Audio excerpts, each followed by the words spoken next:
تو سوال یہ ہوتا ہے کہ کیا صحابہ کرام نے جلسہ کیا، صحابہ کرام نے میلاد کیا، صحابہ کرام نے اس انداز میں حضور کا ذکر کیا جیسے تم کرتے ہو، یہ تم نے بدعت جو ہے وہ گھڑ لی ہے؟ اس سوال کا صرف جواب آپ کے سامنے رکھنا چاہتا ہوں۔ آپ کے سامنے ایک ہی حدیث مبارکہ رکھوں گا اور اس حدیث مبارکہ سے آپ کو واضح ہو جائے گا کہ جو طریقہ کار ہم کرتے ہیں یہ عین صحابہ کرام کی سنت ہے۔ کہیں سبحان اللہ، بلند آواز سے ہاتھ اٹھا کے کہیے سبحان اللہ۔ پیچھے تک جو بیٹھے ہوئے ہیں سارے ہاتھ اٹھا کے کہیں سبحان اللہ۔ آپ کے سبحان اللہ کی آواز شاید مجھ تک نہ پہنچے سپیکر کی ایکو کی وجہ سے، لیکن جب ہاتھ بھی اٹھے گا تو پتہ چلے گا بھائی یہ پیچھے والے بھی سوئے ہوئے نہیں، یہ جاگے ہوئے ہیں، ذکر مصطفیٰ سننے کے لیے آئے بیٹھے ہیں۔ بلند آواز سے کہیں سبحان اللہ۔ آقا دو عالم صلی اللہ علیہ وسلم کی حدیث مبارکہ، کتاب کا نام ہے مسلم شریف۔ مسلم شریف کے اندر یہ حدیث مبارکہ موجود ہے۔ صحابہ کہتے ہیں کہ ہم مسجد نبوی میں بیٹھ کر جلسہ کر رہے تھے۔ ہم کیا کر رہے ہیں؟ جلسہ کر رہے ہیں۔ محترم سلیم صاحب کی معیت میں ان کی پوری ٹیم کے ساتھ مل کر یہاں پر جلسہ ہو رہا ہے۔ صحابہ اکرام بھی مسجد نبوی میں بیٹھ کر جلسہ کر رہے تھے۔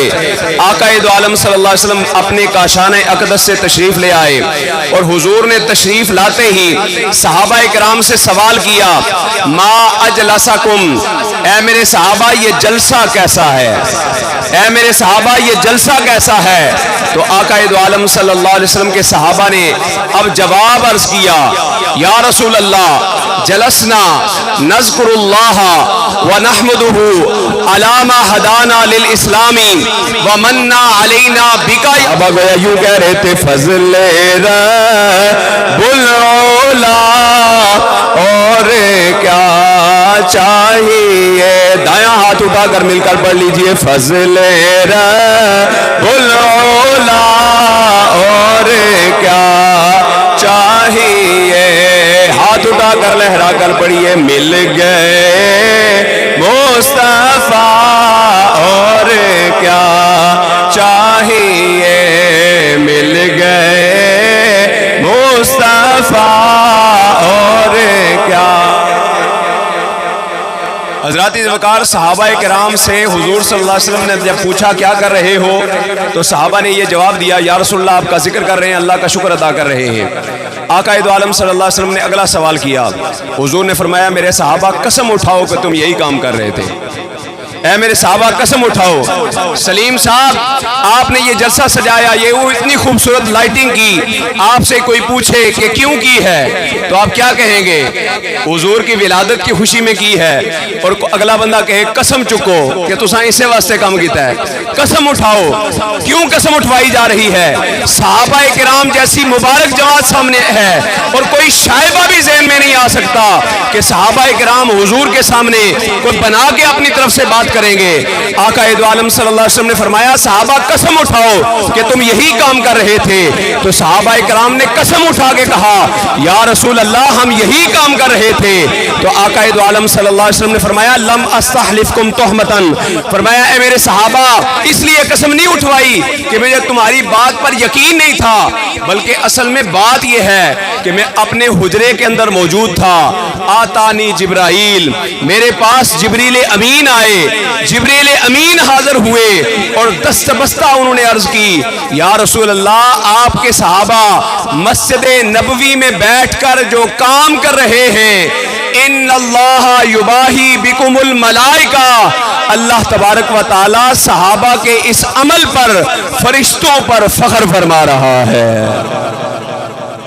اللہ اکبر، یا رسول اللہ، حق چار یار، یا علی، مرحبا مرحبا۔ جبریل امین نے آ کر مجھے بتایا ہے کہ صحابہ جو مسجد نبوی میں بیٹھ کر عمل کر رہے ہیں، کیا عمل کر رہے ہیں؟ آپ کا ذکر کر رہے ہیں، اللہ کا شکر ادا کر رہے ہیں، یعنی میلاد مصطفیٰ منا رہے ہیں۔ تو رب کائنات اس عمل پر فرشتوں میں بیٹھ کر فخر فرما رہا ہے۔ کیوں فخر فرما رہا ہے؟ اس لیے کہ جب آدم علیہ السلام کو رب نے بنایا تھا، فرشتوں سے پوچھا تھا کہ میں آدم کو پیدا کرنے لگا ہوں، تو فرشتوں نے کہا یا باری تعالیٰ نہ پیدا کر، یہ فتنہ فساد کرے گا۔ تو رب کائنات صحابہ کرام کے ذکر رسول کی محفل کو سجے ہوئے دیکھ کر فرشتوں کو بلا کر گویا فخر فرما رہا ہے، اور فرشتوں تم کہتے تھے کہ یہ زمین پر جا کر فتنہ فساد کرے گا، یہ دیکھو مسجد نبوی میں بیٹھ کر یہ آدم کی اولاد میلاد مصطفیٰ کا ذکر کر رہی ہے۔ تم کہتے تھے یہ فساد کرے گا، یہ تو نبی کا میلاد کر رہا ہے۔ یہی کام ہم بھی کرتے ہیں جو صحابہ نے کیا تھا۔ یہی جواب ہے کہ ہزاروں دلائل اس پر موجود ہیں، جو کام ہم کرتے ہیں یہ صحابہ کا طریقہ ہے۔ ایک صاحب سے سوال کیا گیا، اور جی آپ تو فلاں جلسے کے اندر شریک ہوئے، کہتا ہے جی جلسے میں شریک نہیں ہوا تھا، جلوس میں نہیں تھا، میں گیا تھا تو میرے استقبال کے لیے گھوڑا لایا گیا، جلوس کی صورت اختیار کی گئی تو میں بھی بیٹھ گیا۔ میں نے کہا تمہارے استقبال کے لیے جلوس ہو تو وہ جائز ہو جاتا ہے، اور نبی کی آمد کا جلوس ہو تو وہ حرام ہو جائے۔ بتاؤ یہ کون سا ایمان ہے؟ ہاں حب احمد کی تبلیغ تو نے نہ کی، کٹ گئی عمر گستاخیوں میں تیری، نقص ہی ڈھونڈنا گر ہے مقصد تیرا، یوں ہی بستر اٹھانے سے کیا فائدہ، دل میں عشق محمد نہیں ہے اگر، کلمہ سننے سنانے سے کیا فائدہ، قلب میں شوق طیبہ نہیں ہے اگر، تو مکے میں آنے جانے سے کیا فائدہ، خشک سجدے کیے خوب ماتھا گسا، اور پیشانی پہ داغ سجدہ بنا، قلب داغ محبت سے خالی رہا، یوں ہی ماتھا گسانے سے کیا فائدہ۔ ہاں اگر کہ نجات ہمیں قیامت والے دن ملنی ہے تو حضور کے صدقے سے بھی ملنی ہے، کیونکہ محمد کی غلامی دین حق کی شرط اول ہے، اسی میں ہو اگر خامی تو ایمان نامکمل ہے۔